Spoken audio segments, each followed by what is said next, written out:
श्रीमद्भागवतम स्कंद 1 अध्याय 17 श्लोक संख्या 36। थोड़ा कीर्तन के बारे में थोड़ा पहले बता देता हूँ। जो हम गुरु पूजा कीर्तन करते हैं उसके अंदर थोड़ा उसमें उच्चारण जो होता है भाई बंगाली उच्चारण है। हम लोग मैं बहुत बार सब भक्तों को बताया है। जैसे हम गाते हैं लोकनाथ गाना है, लोकनाथ नहीं। वो सारे भक्तों को मैं देखा ऐसे गाते हैं लोकनाथ। आप उसका अनुवाद देखो, लोकनाथ का अर्थ क्या होता है। ये जो कीर्तन पूरा गुरु पूजा का जो है वो नरोत्तम दास ठाकुर उनके गुरु के लिए गा रहे हैं। नरोत्तम दास ठाकुर के गुरु कौन है? लोकनाथ गोस्वामी। तो लोकनाथ क्या हो गया फिर? तो पूरा गलत उसका मीनिंग है, ऐसा है लोकनाथ ऐसा है। तो लिखा भी है, पढ़ के देख सकते हैं क्या है इसके अंदर। लोकनाथ नहीं वहाँ। कलि उवाच यत्र क्व वा अथ वस्यामि सार्वभौम तव आज्ञाया लक्ष्ये तत्र तत्र अपि त्वाम् आत्तः इषु शरासनम्। कलिर्वाच यत्र क्व वाथ वस्यामि सार्वभौम तवाज्ञया लक्ष्ये तत्र तत्रापि त्वामात्ते सुसरासनम्। कलिर्वाच यत्र क्व वाथ वस्यामि सार्वभौम तवाज्ञया लक्ष्ये तत्र तत्रापि त्वामात्तेषु सरासनम्। कलिर्वाच यत्र क्व वाथ वस्यामि सार्वभौम तवाज्ञया लक्ष्ये तत्र तत्रापि त्वामात्तेषु सरासनम्। कलि उवाच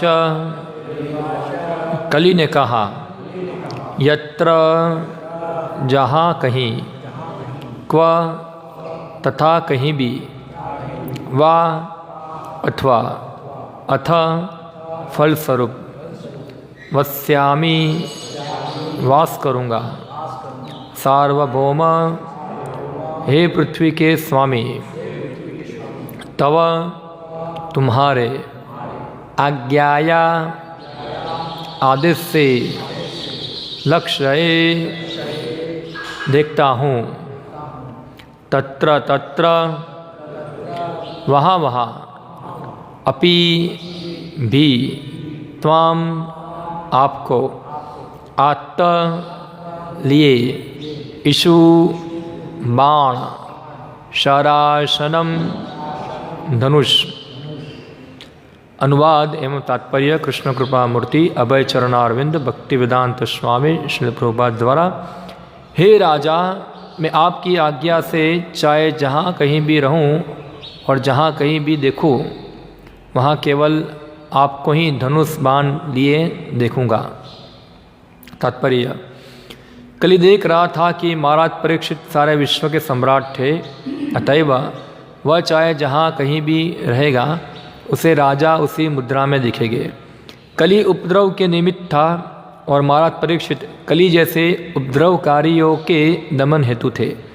अतएव कली के लिए तो यही श्रेष्ठकर था कि राजा उसे अन्यत्र ना मारकर वहीं मार डालते।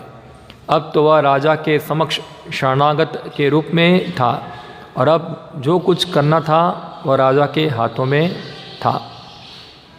ओम ज्ञानतिमिरन्धस्य ज्ञानञ्जनशलाकया चक्षुरुन्मीलितं येन तस्मै श्रीगुरुवे नमः।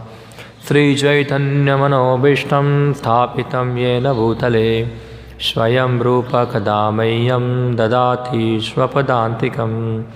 वन्देऽहं श्रीगुरो श्रीयुतपदकमलं श्रीगुरुन् वैष्णवांश्च श्रीरूपं साग्रजातं सहगणरघुनाथामितं त्वं सजीवं साद्वैतं सावधूतं परिजनसहितं कृष्णचैतन्यदेवं श्रीराधाकृष्णपादान् सहगणललिता श्रीविशाखान्वितांश्च श्रीकृष्णचैतन्यप्रभुनित्यानन्द श्री अद्वैत गदाधर शिवासादि गौरभक्तवृंद।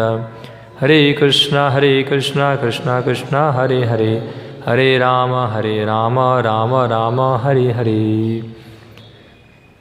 हरे कृष्ण। कलिरुवाच, कली यानी कि कलयुग बोल रहा है। महाराज परीक्षित को बता रहे हैं। तो जब महाराज परीक्षित धनुष बाण लेके आए तो कली जो था अपना राजा का वेश त्याग कर परीक्षित महाराज को शरणागत हो गया और इस प्रकार से परीक्षित महाराज ने उसको जीवन दान दे दिया, उसको मारा नहीं।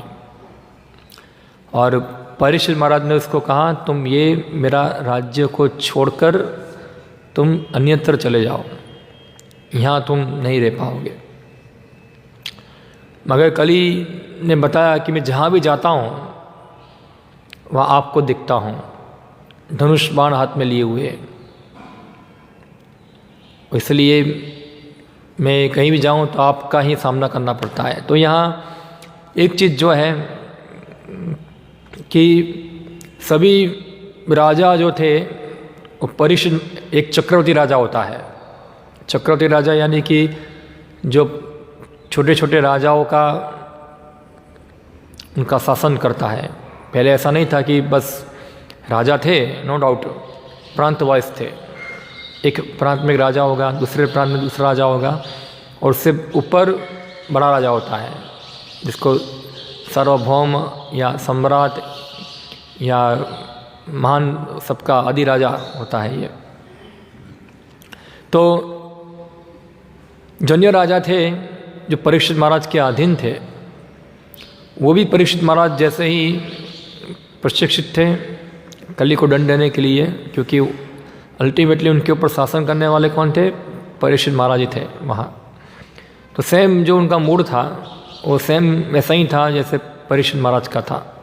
वहाँ कोई फ़र्क नहीं था उनके अंदर, दोनों धर्म की रक्षा करने वाले थे यहाँ। तो यहाँ प्रभुपाद जी बार बार बताते हैं, हाँ, एक राजा जो है ज़्यादा महत्वपूर्ण है बहुत सारे गवर्नमेंट जो शासक है उनसे। श्री प्रभुपाद जी बार बार बताए अपने पुस्तकों के अंदर कि लोकतंत्र जो है वो वास्तव में शासन करने की सही पद्धति नहीं है। हाँ, लोकतंत्र के बारे में वर्तमान समय के अंदर तो बहुत उसके गुणगान गाए जाते हैं। कुछ देश जो है वो इसको पसंद नहीं करते हैं। चाइना है, लोकतंत्र पसंद नहीं करते हैं। रशिया पसंद नहीं करता है। कोरिया पसंद नहीं करता है। सैन्य देश भी है। पाकिस्तान आधा आधा होता है वहाँ, कभी लोकतंत्र होता है और कभी मिलिट्री का भी शासन आ जाता है। ऐसा है, अभी लग रहा है शायद कि लोकतंत्र चला जाए और मिलिट्री शासन आ जाए, ऐसा है। तो ये आधा है। तो लोकतंत्र जो है, डेमोक्रेसी जो है, वो कई बार लगती है कितना अच्छा है। Freedom of speech, freedom of act, सबको जो भी करना है उसका फ्रीडम है, इसका जो बोलना है वो फ्रीडम है। हाँ, जिसको जहाँ रहना है, जो खाना है, जो पीना है, जो पालन करना है, सबके फ्रीडम है वहाँ। मगर इस प्रकार की फ्रीडम जो है वो देना, अगर वो फ्रीडम धर्म की विपरीत है तो फ्रीडम जो है वास्तव में क्या है, वो व्यक्ति के लिए हितकारक नहीं है वहाँ। तो सबको फ्रीडम है आध्यात्मिक जीवन में आगे बढ़ने की, वो फ्रीडम सबको दिया जाता है। मगर ऐसा नहीं कि हर व्यक्ति जो चाहे वो करे और बस उसके लिए फ्रीडम है, ऐसा है।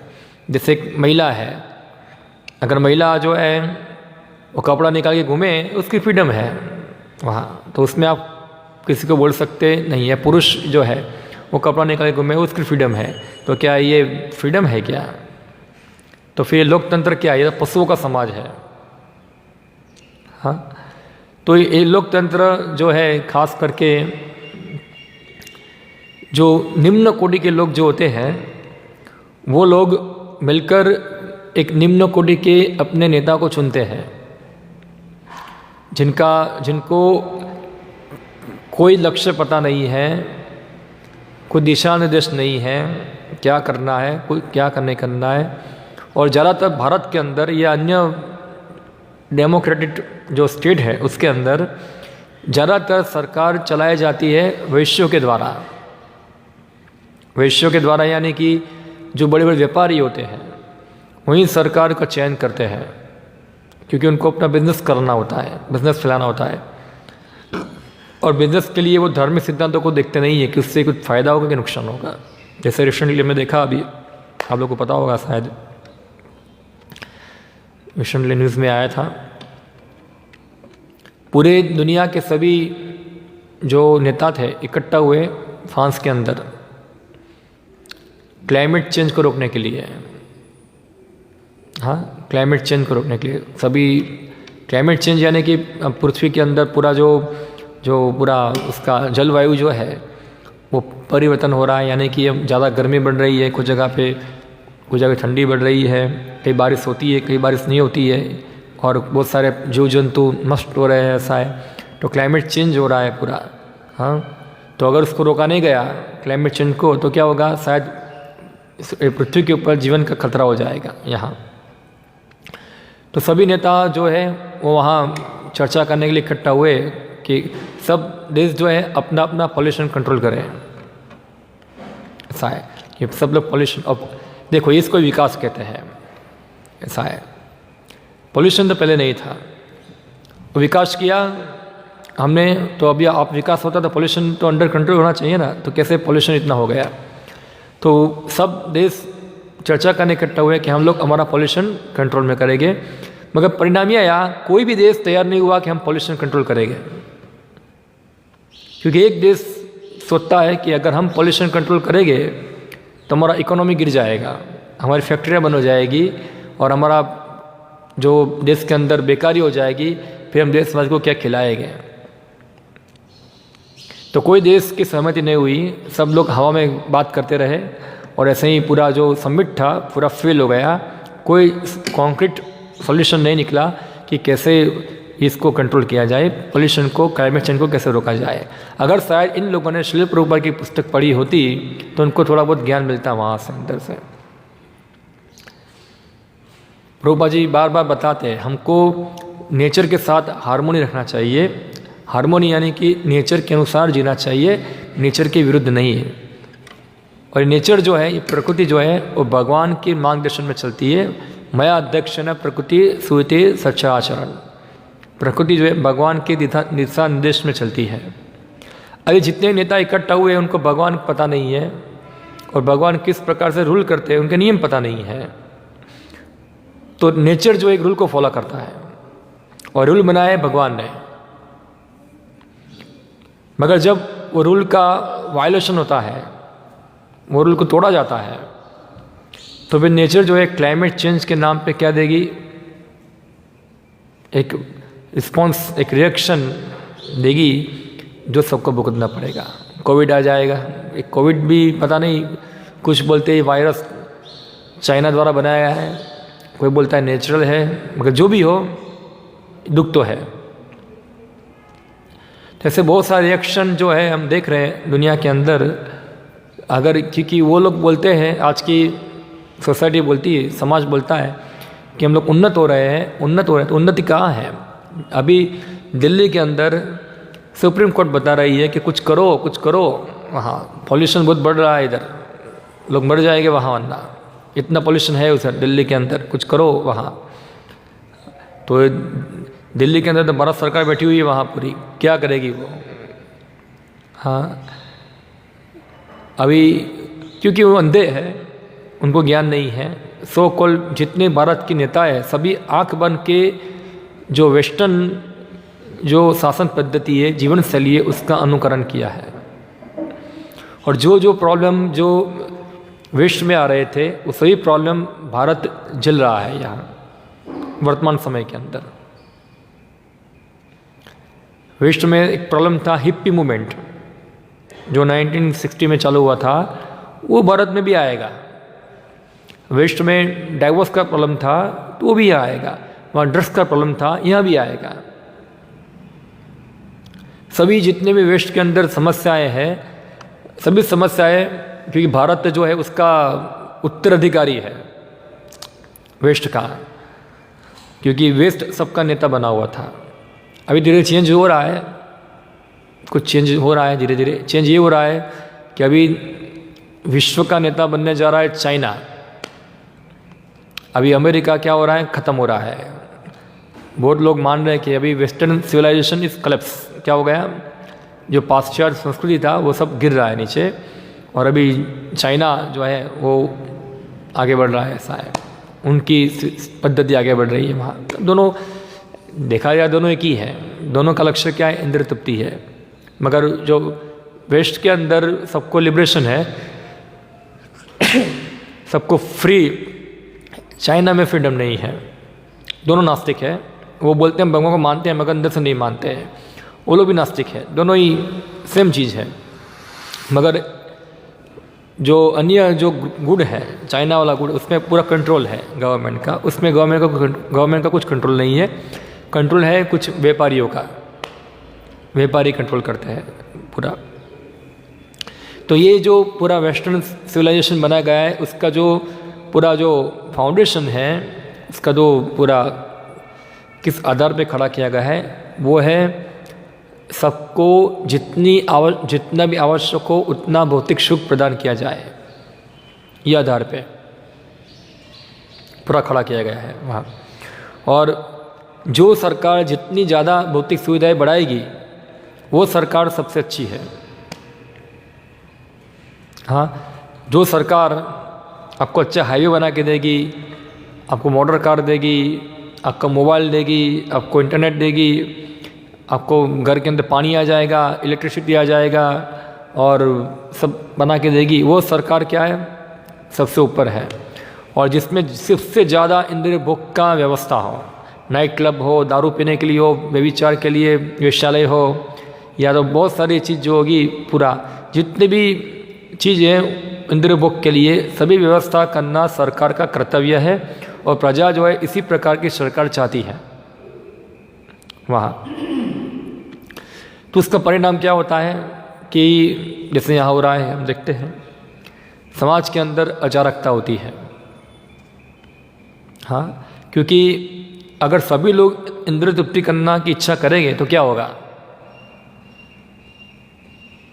जैसे एक उदाहरण श्री प्रभुपाद जी देते हैं, एक कमरा है, कमरे के अंदर बहुत सारे कुत्ते हैं, एक चपाटी पड़ा हुआ है, एक रोटी पड़ा हुआ है उसके अंदर, तो क्या कुत्ते लोग बांट के खाएंगे,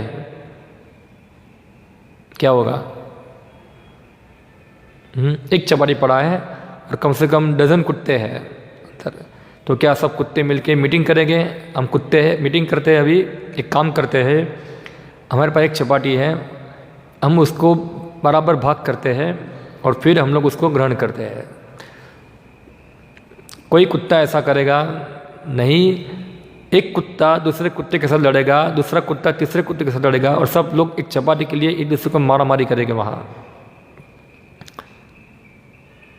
और अगर वो कहानी याद आ रही है, कुत्ते पे से कहानी याद आ रही है ऐसा, तो जो कुत्ते झगड़ा करते हैं ऐसा रोटी के लिए, तो कोई दूसरा बुद्धिमान कुत्ता होगा उसका फ़ायदा उठा लेगा। जैसे कि बचपन में हम पढ़ते थे, कहानी आती थी ऐसा, जैसे 2 बिल्लियाँ थी, एक चपाटी के लड़ रही थी वहाँ, तो बंदर आ गया वहाँ, बोला क्या कर रहे हो, आपका सॉल्यूशन लाता हूँ, इंडिया पाकिस्तान झगड़ा कर रहा है, दोनों बिल्ली है, और बंदर कोई अमेरिका आ गया उसका सॉल्यूशन देने के लिए, लड़ो मत लड़ो मत लड़ो मत, क्या है, चपाटी है, ये चपाटी किसकी है, बोले काम करता है, हम लोग बराबर बांट देते हैं, ऐसा है। तो लेके आया क्या, तुला, और चपाटी का 2 भाग किया, रखा, थोड़ा तुला नीचे था थोड़ा ऊपर था, तो बोला इसमें थोड़ा ज़्यादा पड़ा है तो इसको हम बराबर कर देते हैं, इसको तोड़कर वो बंदर तो वो खुद खा गया, ऐसा है, इसको बराबर करने के लिए।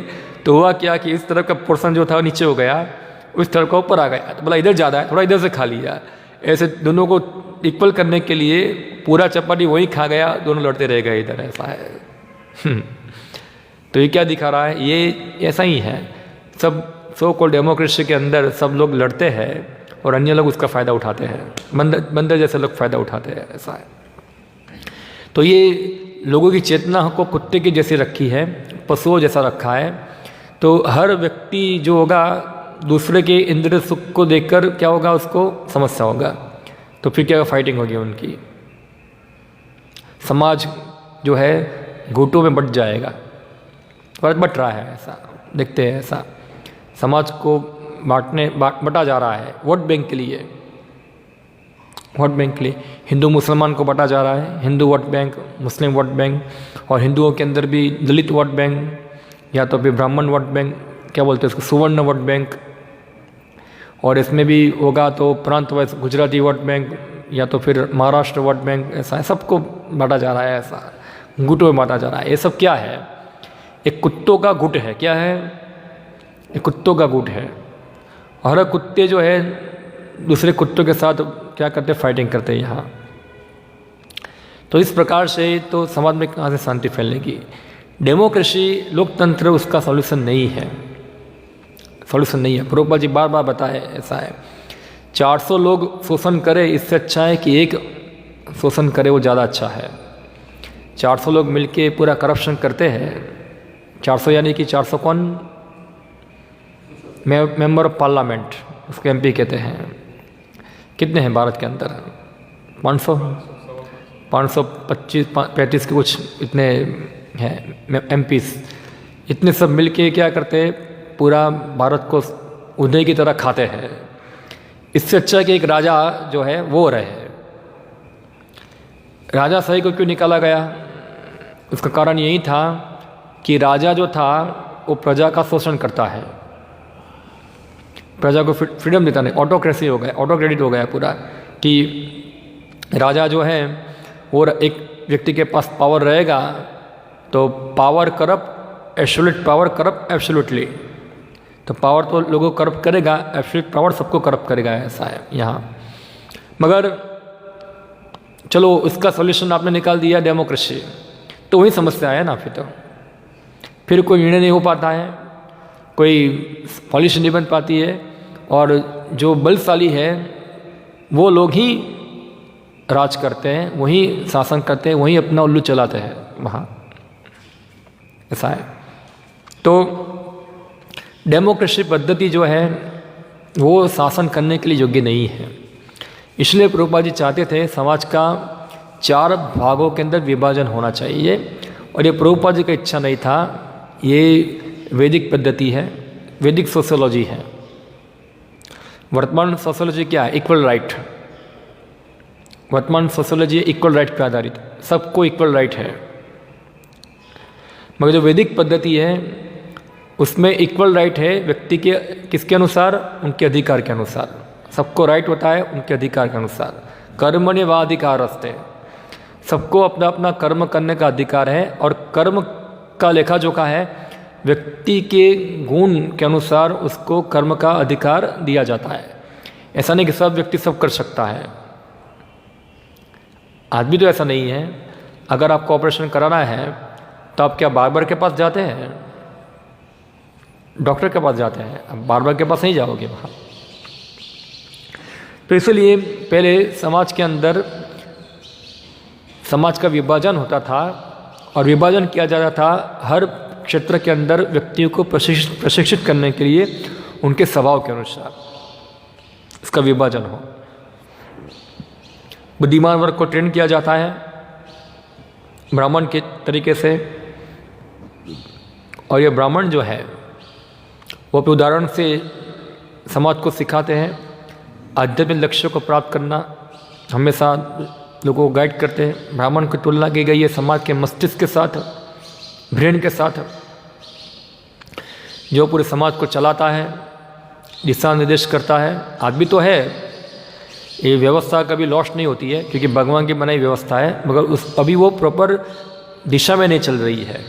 आदमी दुनिया बुद्धिमान लोग है नहीं है, आदमी बुद्धिमान लोग होते हैं मगर कहाँ काम करते हैं बुद्धिमान लोग? आज आईटी में काम करते हैं, या तो फिर किधर नासा में काम करते होंगे, इसरो में काम करते होंगे, और सब बॉम्ब बनाते, मिसाइल बनाते, वही सब बनाते, कैसे लोगों को नष्ट करना है, और बुद्धि सब यहाँ लगाते हैं। तो बुद्धिमान व्यक्ति तो आदमी है, ऐसा नहीं है, मगर वो गलत जगह दिशा में अपनी बुद्धि लग रही है उसकी। तो वैदिक जो सभ्यता था, जो इस प्रकार के जो बुद्धिशाली है, उनकी बुद्धि का उपयोग किया जा रहा था शास्त्र को समझने के लिए, शास्त्र के ज्ञान को जानने के लिए, और उनका प्रसारण करने के लिए, उनको टीच करने के लिए वहाँ। और जो व्यक्ति थे, वो व्यक्ति का जीवन भी इतना सरल था उनका कि उनके अंदर शोषण करने की भावना नहीं थी। ऐसा है जैसे आजकल बुद्धिमान वर्ग तो बिक दिए गए हैं, खरीद लिया गया उनको। किसके द्वारा? पैसे वाले व्यक्ति के द्वारा। एक बार एक प्रभुपाद जी बता रहे थे, एक फोर्ट कंपनी जो है उसका मालिक इतना, एक बार उनका कुछ इंटरव्यू लेने के लिए कोई आया वहाँ, बोला आप कितने पढ़े लिखे हैं? बोला मैं पढ़ा लिखा नहीं हूँ ज़्यादा। बोला पढ़े लिखे नहीं है फिर भी आप इतना बड़ा कंपनी चलाते हैं, कैसे? आप कैसे सब मैनेज करते हैं पूरा? अगर आपको मैं एक अकाउंट का क्वेश्चन पूछूँ तो आप उसको उत्तर दे पाएंगे? बोला हाँ दे पाऊँगा। बोला पूछो अकाउंट का क्वेश्चन। तो उसने पूछा, अकाउंट के बारे में कुछ पूछा, तो उसने क्या किया, एक रिंग मारा, टिन टिन टिन टिन, तो उसका सी आ गया बाहर ऑफिस में से। बोला अभी जो पूछना है उसको उत्तर देगा, ऐसा है वहाँ। बोला जितने बुद्धिशाली व्यक्ति इसको मैंने खरीद के रखा है, ऐसा है, आपको जो विषय का पूछना है क्वेश्चन मुझे पूछो, वो विषय के व्यक्ति को बुला दूंगा मैं, वो आपको उत्तर दे देगा आपको वहाँ। तो आप देखते हैं कि बुद्धिशाली वर्ग को खरीद लिया गया है, और वो जो व्यक्ति जिस प्रकार काम करना चाहता है उस प्रकार वो अपनी बुद्धि को लगाते हैं वहाँ, हाँ, उस प्रकार की पॉलिसी बनाते हैं, उस प्रकार कार्य करते हैं। मगर पहले बुद्धिशाली वर्ग जो है वो खरीदे गए नहीं होते थे, वो इंडिपेंडेंट होते थे। यानी कि ब्राह्मण जो थे वो किसी के अंदर डबकर कार्य नहीं करते थे, प्रेशर में काम नहीं करते थे, डब के काम नहीं करते, वो स्वतंत्र थे, इंडिपेंडेंट थे। ऐसा नहीं कि राजा है तो राजा को खुश करने के लिए हमको कुछ तोड़ मरोड़ना पड़ेगा, ऐसा है। अगर राजा उनको फेवर करे कि ना करे, ब्राह्मण जो थे उनकी परवाह करते नहीं थे, क्योंकि वो पूरा स्वतंत्र थे। वो जीविका के लिए राजा के ऊपर निर्भर नहीं थे। जनरली ब्राह्मण जो जीविका के लिए निर्भर थे भगवान के ऊपर, अल्टीमेटली ब्रह्म जानाति थे ब्राह्मण, भगवान के ऊपर निर्भर थे वहाँ। इसलिए वो लोग जो भी सेवा प्रदान करते थे समाज के अंदर, वो निःशुल्क थी, कोई सेवा, वो कोई चार्ज नहीं, निःशुल्क सेवा, सर्विस। और अगर समाज को लगता है कि उनकी सेवा हमारे लिए कुछ फ़ायदा कारक है, तो समाज जो था उसके बदले में उनके कुछ जो भी बेसिक आवश्यकता थी उनको देते थे वहाँ, सिंपल। और इस प्रकार वो अपना जीवन व्यापन करते थे वहाँ। तो ट्रेन किया जाता था ऐसे ब्राह्मणिकल ऑर्डर को बचपन से। अगर कोई बुद्धिशाली व्यक्ति है उनको ट्रेन किया जाता है, समो दमो तपो शौचम क्षातिम आर्जम एवं ज्ञान विज्ञान आस्तिकम ब्रह्म कर्म स्वभाव, ये सब जो गुण है वो उसके अंदर विकसित किए जाते। शमो यानी कि उसको मन का दमन करना सिखाया जाता है, इंद्रिय समन करना सिखाया जाता है, सेंस कंट्रोल। अभी आप स्कूल में जाओ, कहाँ ऐसा सब्जेक्ट है जिसमें सेंस कंट्रोल का विषय हो? इसके अंदर है ऐसा? अभी स्कूल के अंदर हम पढ़ने जाएंगे तो पीरियड ऐसा आएगा जिसमें आपको सिखाया जाए कैसे इंद्रियों को दमन करना है। मगर उल्टा ऊपर से उल्टा होगा, कैसे इंद्रिय को एंजॉय करना है। हाँ, ये सब्जेक्ट होगा वहाँ।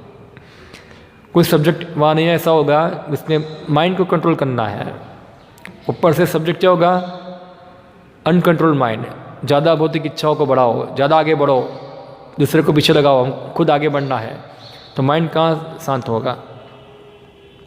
समो दमो सोचम, पवित्रता, सोचम थोड़ा बहुत सिखा दे, सोचम स्वच्छ भारत अभियान, स्वच्छ रहना है, नाखून काटना है, ये करना है, वो करना है, सब पूरा कुछ बेसिक स्वच्छता सिखाते हैं। मगर स्वच्छता वहाँ तक सीमित नहीं है, स्वच्छता उससे भी आगे है। एक बार श्री प्रभुपाद जी को उनके शिष्य सतस्वरूप महाराज जब भारत में आए थे, तो भारत में कुछ गंदगी देखा उधर, तो वो बताएं कि भारत बहुत गंदा है प्रभुपाद, हमारे वेस्ट के अंदर बहुत स्वच्छ रहता है, सब कुछ क्लीन रहता है, नीट एंड क्लीन रहता है, ये कितना गंदा है इधर। श्री प्रभुपाद जी बताए, तुम लोग स्वच्छता को जानते नहीं हो क्या है, तुम्हारी स्वच्छता क्या है, तुम टॉयलेट जाते हो और लूच के फेंक देते हो, तो वही स्वच्छता है, ऐसा है। ये भारत के अंदर जो एक गांव का व्यक्ति होगा उसको पता है किस प्रकार सोच जाना है, ऐसा है। और ये तुम्हारी स्वच्छता है। ये तुम तो कोट और पैंट पहनते हो और उनको पता नहीं है कैसे स्टूल पास करना है, ये तुम्हारी स्वच्छता है। ये तो स्वच्छता खाली यहाँ नहीं है, आज के वही ना पढ़े लिखे लोग क्या है, उनको पता भी नहीं कैसे स्टूल पास करना है। हाँ, जाएंगे स्टूल पास करेंगे, हाथ धो के आ जाएंगे बस और बोलते हम स्वच्छ है, ऐसा है। हाँ, और 10 दिन 15 दिन पुराना कपड़ा पहनते हैं। मुझे पता है हॉस्टल के अंदर खास करके बच्चे लोग पढ़ाई करते हैं, हर रोज़ कपड़ा धोते नहीं है, और ठंडी के अंदर तो खास नहीं धोएंगे।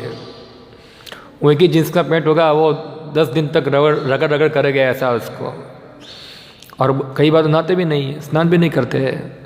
और ये लोग पढ़ाई करते हैं यूनिवर्सिटी के अंदर, डिग्री PhD कर रहे हैं, स्नान करता होगा 15 दिन में एक बार, और PhD कर रहा होगा स्वच्छता के ऊपर वो ऐसा है। तो ये जैसे हम देखते हैं आयुर्वेद वाले, ये हमारे यहाँ आयुर्वेद यूनिवर्सिटी है, ऐसा आयुर्वेदिक पढ़ते हैं, आयुर्वेद पढ़ते हैं।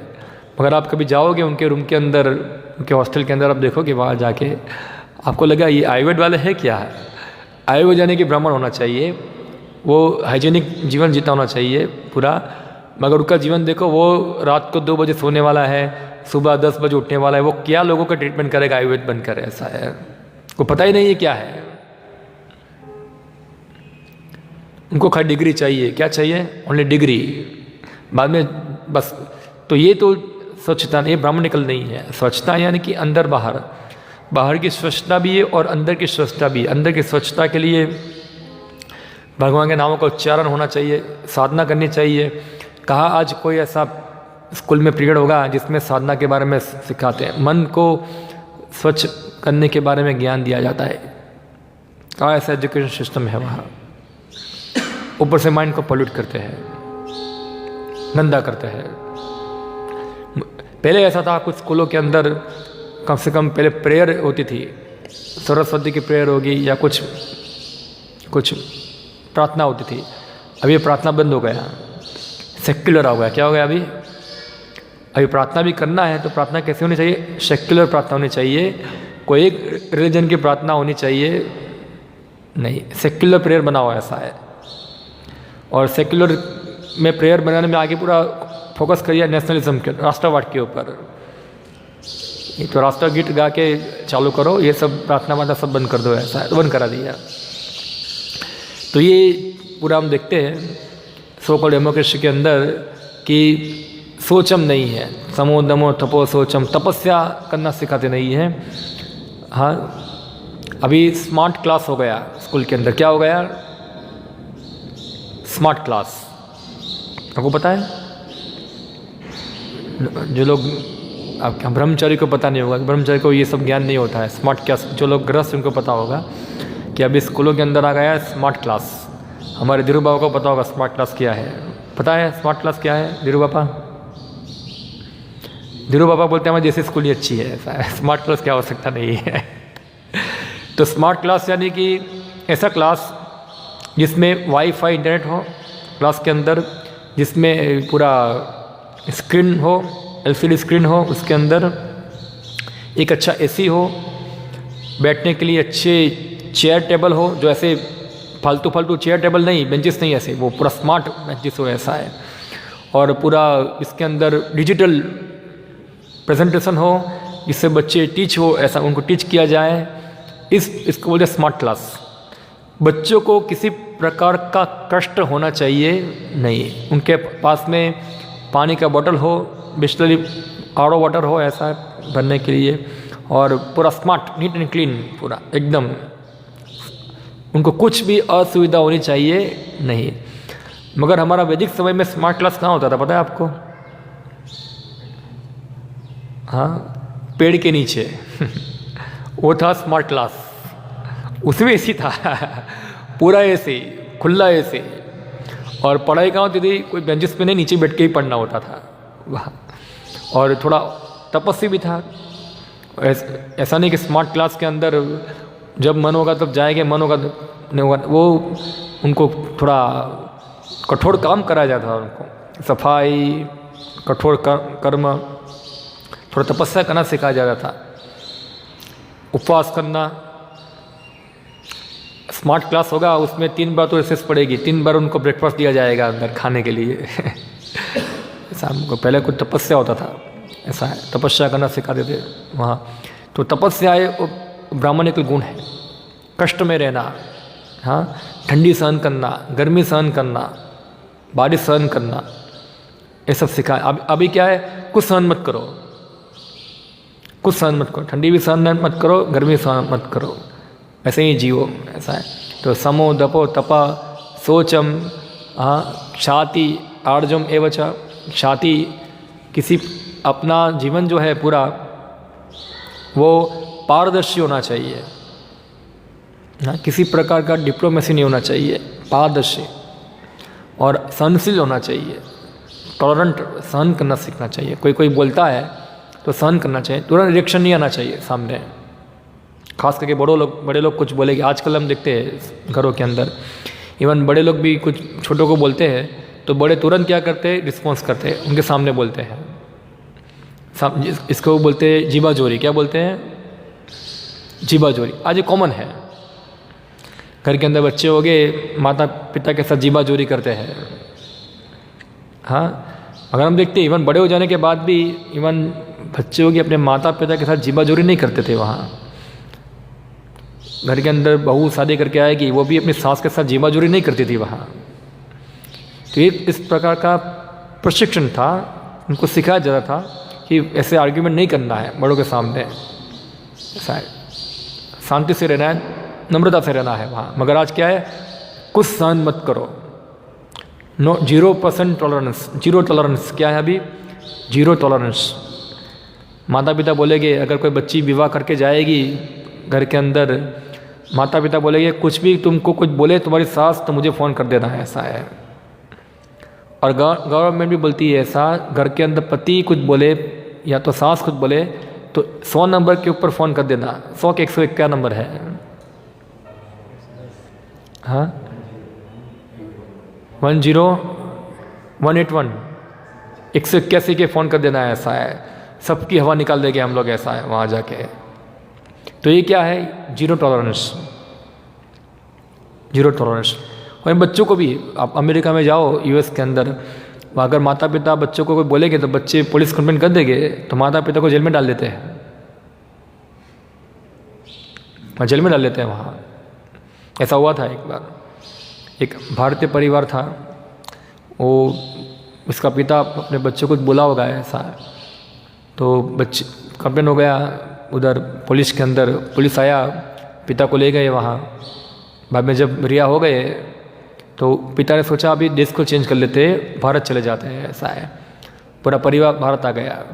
जैसे ही भारत आया वो बच्चे को इतना मारा, उसका धुआं निकाल दिया, ऐसा है। अभी कंप्लेंट कर यहाँ आके क्या है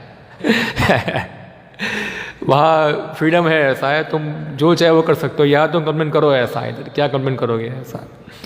तो ये क्या है? 0 टॉलरेंस, 0 टॉलरेंस। ये चाइल्ड एब्यूज़ बोलते हैं। तो क्या बोलते हैं? अच्छा, ये बहुत चलता है चाइल्ड एब्यूज़, बच्चों का शोषण, करना। अगर आप बच्चे के पास कुछ काम कराते हैं, वो क्या है, वो बच्चों का शोषण है। मगर बच्चे अगर फिल्मों में काम करते वो शोषण नहीं है। हाँ, चाइल्ड अब्यूज़ के नाम पे वो चलता है, या तो फिर एनिमल अब्यूज़ चलता है, पशुओं को शोषण करना। अगर आप किसी बैलगाड़ी को सामान लेके जाते हैं तो आप क्या कर रहे हैं, पशुओं का शोषण करते हैं। कितना मूर्खता है ये। बैलगाड़ी के ऊपर आपने कुछ वेट रखा है, घोड़ा गाड़ी वेट रखा है, और आप लेके जा रहे हैं, तो क्या है, वो पशुओं का शोषण है। मगर वही पशुओं को कत्ल खाने में काटते हैं, वो शोषण नहीं है, वो चलता है, वो हमारे जीव के लिए चलेगा, ऐसा है वहाँ, हम खा सकते हैं ऐसा है। मगर बैलगाड़ी नहीं है, ऐसा नहीं। तो ये क्या दिखा रहा है, ये सब जो है पूरा हिपोक्रेसी है, पूरा हिपोक्रेसी है, ऐसा है ये। तो इस प्रकार ट्रेनिंग नहीं है। तो जो एक ब्राह्मणिक ऑर्डर ट्रेन होना चाहिए प्रॉपरली, इस प्रकार क्षत्रिय ऑर्डर ट्रेन होना चाहिए। तेजो धृति दाक्षम युद्ध चापि न पलायनम दानेश्वर भावच क्षत्र कर्म स्वभावज। हाँ, उनको लड़ना सिखाना चाहिए क्षत्रियों को, कैसे शस्त्र से लड़ना है, किसके साथ लड़ना है, तो जो शत्रु है या तो जो राज्य के अंदर अराजकता फैलाते हैं उनके सामने लड़ना है, चोरों के सामने लड़ना है, हाँ, डाकुओं के सामने लड़ना है, ना कि निर्बल लोगों को मारना है। वो तो क्षत्रिय ट्रेनिंग नहीं है। जैसे आजकल के आतंकवादी होते हैं, वो क्या ट्रेनिंग लेते हैं, ऐसा है, कैसे AK-47 को चलाना है, कैसे ग्रेनेड को फोड़ना है, सब कैसे लॉन्चर से कुछ ग्रेनेड लॉन्च करना है, वहाँ सब सीखते हैं। मगर क्या करते हैं, फिर आके निर्दोष व्यक्तियों को मारते हैं, निर्दोष व्यक्ति, और उनको क्या बोलते हैं, उनको वीरता बोलते हैं। ये वीर है, उनको शहीद बोलते हैं, शहीद हो गया, वीर हो गया। वीर नहीं है, ये थोड़ी वीर है, ये सब तो नपुंसक है। वास्तव में अगर वो क्षत्रिय है, वास्तव में लड़ाकू है, तो उनको चाहिए कि सामने जो आर्म लेके खड़ा है उनके साथ आमने सामने लड़े, ऐसा है, तभी उनकी वीरता साबित होगी। वहाँ पीछे से वार करने वाला थोड़ा वीर होता है, वो तो वीर नहीं। इसलिए हम देखते हैं जो वीर होते हैं उनको सिंह कहा जाता है। आप वैसे क्षत्रिय की टाइटल लिखा होगा आपने, पीछे लगता है सिंह, लगता है टाइटल के पीछे। क्यों? क्योंकि सिंह जो है कोई पीछे से वार करता नहीं है, सामने से वार करता। पीछे से वार कौन करता है? कुत्ते हो गए, लोमड़ी होगी, बाघ होगा, वो पीछे से वार करते हैं। सिंह कभी पीछे से वार करता नहीं। तो आजकल के लोग कुत्ते जैसे हैं, कुत्ते, बिल्ली, या तो फिर ये लोमड़ी जैसे पीछे से वार करने वाले होते हैं वहाँ।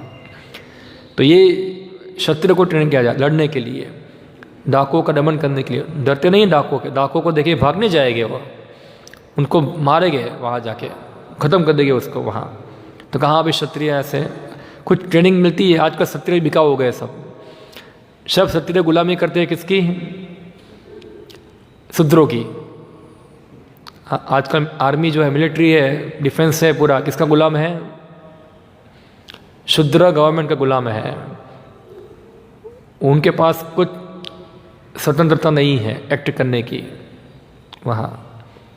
वो भी क्षत्रिय खाली पैसों के लिए क्षत्रिय बने हैं, ऐसा उनको पैसा पगार मिलता है, बस लड़ाई तो होने वाला है नहीं, किसी तरह 15-20 साल निकाल दो, ऐसा है। बाद में रिटायरमेंट होकर पेंशन ही खाना है ना, क्या करना है। तो ऐसे ही चलता है वहाँ, ऐसा, क्योंकि उनके लड़ने की क्षमता नहीं है उनके अंदर। और अगर युद्ध होगा तो क्या हो गया, छुट्टी रख देंगे, ऐसा है, अभी थोड़ा छुट्टी है, भाग जाए यहाँ से। ऐसे बहुत सारे हैं। एक फिल्म देखा था हम लोगों ने पहले, वो बॉर्डर फिल्म देखा था बहुत पहले, ऐसा है वहाँ। उसमें वो बताए तुम छुट्टी पे चले जाओ, ऐसा है, अभी युद्ध हो रहा है, ऐसा है, तुमको लड़ना नहीं है, ऐसा है, छुट्टी पे भाग जाता है, वैसा है। तो ये तो क्षत्रिय नहीं है। क्षत्रिय छुट्टी होगा तो छुट्टियाँ बंद करके लड़ने के लिए आएगा वो। भगवद गीता में क्या बताते हैं? सुखी नाम क्षत्रिय पार्थ लबंती युद्ध ईदृशम। वो क्षत्रिय तो सुखी होते हैं जब उनके युद्ध के अवसर मिलते हैं उनको। तो छुट्टी होगी तो पूरे छुट्टी को छोड़ के आ जाएगा युद्ध करने के लिए वहाँ, क्या है, वो क्षत्रिय है। ऐसा नहीं कि छुट्टी अभी मैंने, सर छुट्टी अभी मेरा, अभी मैं नहीं आऊँगा, ऐसा है, आप किसी और को पोस्टिंग दे दो, ऐसा है वहाँ। तो ऐसा नहीं होता है। तो उनको लड़ने के लिए ट्रेन किया जाता है वहाँ प्रॉपरली, कैसे लड़ना है, फाइटिंग करना है उनको, ऐसा है। और वो डरते नहीं है, वो मारते हैं सामने। खास करके प्रभुपाद जी बताते थे, खास गुरखा जो है, गुरखा है, सिख है, ये सब क्षत्रिय के स्वभाव वाले होते हैं। उनको स्वभाव ही है उनको फाइट करना। और प्रभुपाद जी बताया ब्रिटिश एम्पायर जो है पूरा उनके कारण ही फैला। हाँ, ये गुरखा और ये सिख जो थे उनके कारण कोई लड़ाकू थे, ऐसा है पूरा। तो एक क्षत्रिय शासन करता होना चाहिए जिनको धर्म के आधार पे शासन करना सिखाए। कौन? ब्राह्मण लोग। ब्राह्मण लोग ऐसे क्षत्रिय को ट्रेन करें, जैसे द्रोणाचार्य था, उन्होंने पांडव को ट्रेन किया, हाँ, कृपाचार्य ने ट्रेन किया, परीक्षित महाराज को ट्रेन किया यहाँ। और हम देखते इवन रिसेंटली भारत के अंदर चाणक्य जो थे, किसको ट्रेन किया था?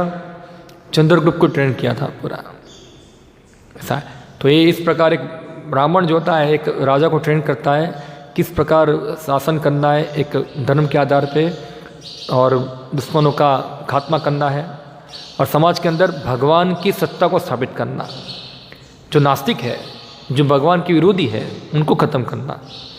कभी कोई आस्तिक राजा होगा नास्तिकता को सहन कर सकता नहीं है, जो वेद विरोधी है उनको सहन कर सकते नहीं है, वहाँ उनके लिए कोई स्थान नहीं था राज्य के अंदर। जो वैदिक सिद्धांत का उल्लंघन करता है तुरंत राजा उसको मार देगा वहाँ, ऐसा है। तो इस प्रकार से जो वैदिक शासन पद्धति थी वो योग्य थी आज की मॉडर्न सो कॉल्ड डेमोक्रेसी से। डेमोक्रेसी यानी कि डीमन क्रेजी, प्रभुपा जी बोलते हैं डीमन क्रेजी यानी कि डीमन यानी कि असुर, और क्रेजी यानी कि पागल असुर के द्वारा शासन होता है। तो ये पद्धति को निकालना चाहिए। इसके जितने भी आंदोलन करने वाले हैं उनको बोलो ये आंदोलन करो, ऐसा है। एक खास करके क्षत्रिय को चाहिए कि वो क्या करे, ये धर्म के आधार पर शासन करने के लिए आगे आए वहाँ। ये सब डेमोक्रेसी क्या है, इससे तो और समस्या हो रही है, ऐसा है। एक अच्छा राजा चाहिए, अच्छा है, जो शासन। आज भी राजा लोग हैं, ऐसा नहीं कि नहीं है, दुनिया में आज भी राजा लोग हैं, मगर राजा के पास पावर नहीं है इतना। आज भी उनके अंदर शासन करने की वृत्ति है, आज भी वो ऐसे ही वीर है मगर मदे हुए हैं, ऐसा है।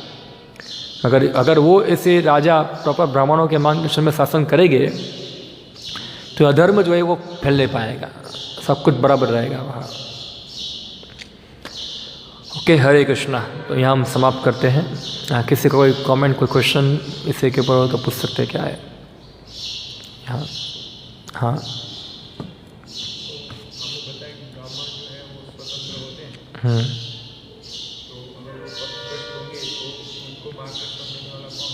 ब्राह्मण परतंत्र हो गए तो हाँ हाँ, जनरली ब्राह्मण और क्षत्रिय एक दूसरे को चेक बैलेंस करते हैं, एक दूसरे को चेक बैलेंस करते हैं। ब्राह्मण जो है क्षत्रिय को कंट्रोल में रखते हैं और क्षत्रिय ब्राह्मण को कंट्रोल में रखते हैं। अगर ब्राह्मण जो है अपने क्योंकि राजा का कर्तव्य होता है कि सभी वर्णों को देखना कि अपने अपने वर्ण के अनुसार चलते कि नहीं चलते हैं वहाँ। अगर ब्राह्मण अपने अनुसार कार्य नहीं कर रहा है तो क्षत्रिय फिर ब्राह्मण को बताएं कि आप आपके वर्ण के अनुसार कार्य करो, वरना वो फिर दंडनीय हो जाएगा वहाँ। तो क्षत्रिय और ब्राह्मण एक दूसरे को चेक बैलेंस करते हैं वहाँ। मगर किस प्रकार अन्य वर्णों के ऊपर शासन होता है ऐसे ब्राह्मण के ऊपर नहीं होता है। ब्राह्मण दंडनीय नहीं है शास्त्र के अनुसार, उनको दंड दिया जाता नहीं। अगर उनसे कुछ अपराध होता है ऐसा है तो उनका दंड जो है और अन्य व्यक्तियों को जो दंड मिलता है उसमें जमीन आसमान का अंतर होता है। जैसे उदाहरण मैं आपको दूँ कि एक कोई साइंटिस्ट व्यक्ति है, उससे गलती हो गया, कुछ उससे क्राइम हो गया, एक सामान्य व्यक्ति से क्राइम हो गया, तो क्या दोनों को सेम सज़ा मिलेगी? न्यायतंत्र दोनों को सेम सज़ा देगा? क्या है?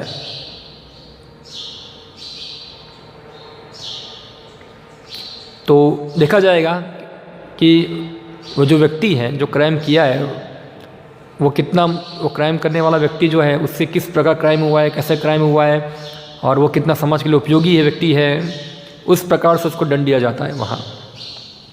और जनरली शास्त्र में है ऐसा कि जो ब्राह्मण अगर अपने लिमिट को क्रॉस करता है, जैसे अगर ब्राह्मण मांस भक्षण करता है, मदिरा पीता है, तो फिर वो ब्राह्मण का खत्म हो गया उसका पूरा, तो फिर वो बहुत निंदनीय है उनके लिए। हाँ, हत्या करना, ब्राह्मण लोग खासकर शस्त्र उठाते नहीं है, वो रेयर केस में वो शस्त्र को धारण करेंगे, ऐसा है वो रेयर केस के अंदर। तो वो लिमिट है वहाँ। वो क्षत्रिय एक दूसरे को चेक बैलेंस करते हैं। ब्राह्मणों के ऊपर कर नहीं लगता है, टैक्स लगता नहीं है उसके ऊपर। टैक्स लगता है वैश्य के ऊपर या कुछ शूद्रों के ऊपर।